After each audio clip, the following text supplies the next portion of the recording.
Are colleges paying student athletes? So we're going to talk about that because there's kind of a yes and a no in that. Depends on your perspective and depends how you want to look at it. But there are some regulations around it. So if you are a student athlete or soon to be a pro athlete, and you know what, even if you're not, this is just interesting content. So stay tuned.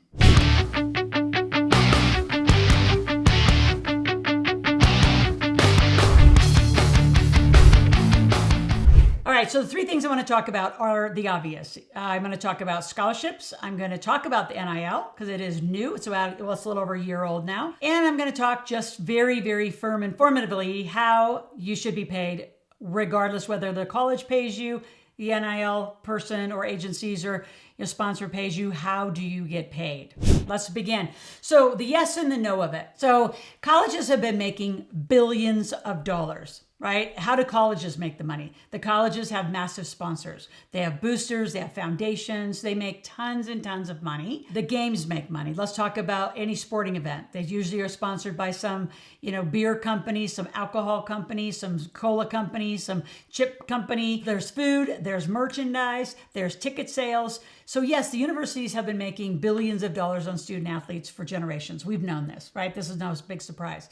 So the big debate out there is, should student athletes get paid? Should NIL be a thing in addition to scholarships? And in some cases, in replacement of scholarships.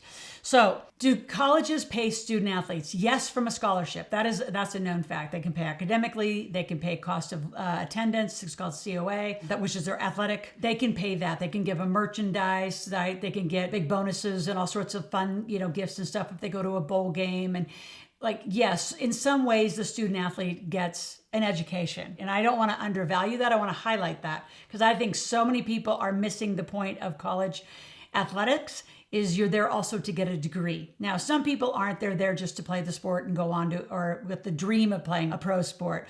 But let's be honest, the limitation of pro athletes, the number's quite small compared to the amount of college athletes that are out there. So colleges are paying through the scholarships, yes.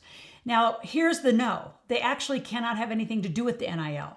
They can talk about it. It's a thing. It's real, right? For those of you that are just new and been on my channel forever, and this is a new topic, this is name, image, and likeness, right? It's an interesting, very controversial topic if you ask a lot of people, from the boosters to the sponsors to how this is all happening. There are NIL agencies that are going out and recruiting great athletes saying, I'll get you deals. They take a % of the deals. Believe me, they take a big % of the deals. So just like if you have an agent on a pro sport, you have an NIL agent.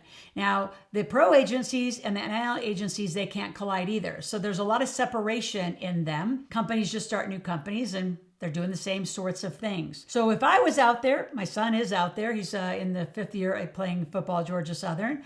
And there's a lot of trade deals in NIL, right? So from barstool athletes to Viper sunglasses to food. And a lot of these kids need a lot of food and they don't want to eat the calf, and they can trade NIL deals for food by doing, weekend TikTok and Instagram and Twitter videos for the actual company. So I know a lot about it. I love the space. I love the controversy of the space. I've talked to a lot of boosters about this space, the foundations about the space. And what's interesting, from some perspective is, there's only so much money to go around. So should the university still get it, or should the very elite players get it? My opinion, it creates some level of inequity on the team of who's getting $8 million, $10 million, $20 million, because there are kids that are actually making that much money. I love what Texas Tech did. They actually put $25,000 across the entire team, and I'm talking football team. These are just ones that come top of mind. But a lot of elite athletes are going to end up going pro and using NIL. Now let's talk about topic 3. Actually, before we do that, subscribe to my channel. Please be here every day. And if you want just the NIL information, go to the nilsolution.com. I have a partner from Georgia Southern football team, Ben's. He and I are starting that. And we're just transitioning the conversation from what I've taught for over 2 decades to a very specific conversation I know how to have. And I just came out with a best-selling book called How to Make Your Kids Millionaires. So parents, you really need this business and finance conversation at a very young age. Both my kids started businesses at 4 and had LLCs the minute my son turned 18. My daughter will have one at 18 too. How to use credit card, how do you do all of this? How do you really behave in the world of finance when it's not being taught? So that's what I'm about. That's what the channel is about.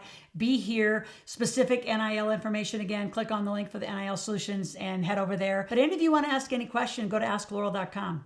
And while you're there, you can tell me that you want some more content there. You can also just go to the comment section below, right, and say, hey, I want to talk about this, talk about that. And I'll come right back out here and I'll make sure that we have those conversations. When you click the notification button, make sure that you're sharing it with your family, your friends, the people that are going to be involved in decision making. A lot of you, especially student or pro athletes, mom and dad are still very involved in your life.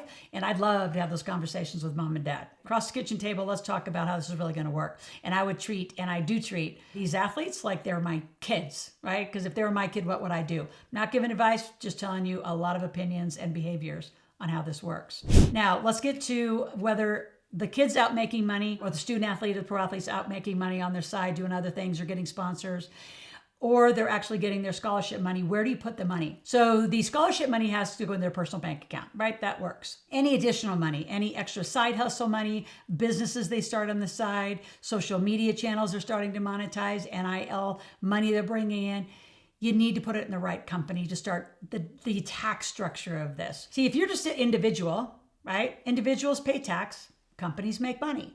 So the company needs to make the money. And I have an enormous CPA tax team, bookkeeping team that can show you exactly how to use 81,000 pages of deductions, how to put the money in the bank, what bank do you put it in, when do you put it in? I always say, my tagline for this initiative is call me before you deposit your first paycheck or check. Because whether it's NIL check or sponsor check or scholarship check, you got to put it in the right bank account. That triggers your taxes. What also triggers your taxes is where you pay your bills from. So this little thing called your phone for all of you student athletes, that's deductible now. Part of your vehicle's deductible, your computer's deductible, part of your rent mortgage are deductible. No one's having these conversations. Financial planners are all over this space talking about invest, right? Let's be right by your side and invest. They're necessary. I want to come right before them and talk about your financial foundation, the basics. The basics. Call it personal finance because no one's teaching it. Really critical you start your foundation right. And I'd love to be on the team to start it. It's up to you if you want to win or lose and be broke. Talk to you tomorrow.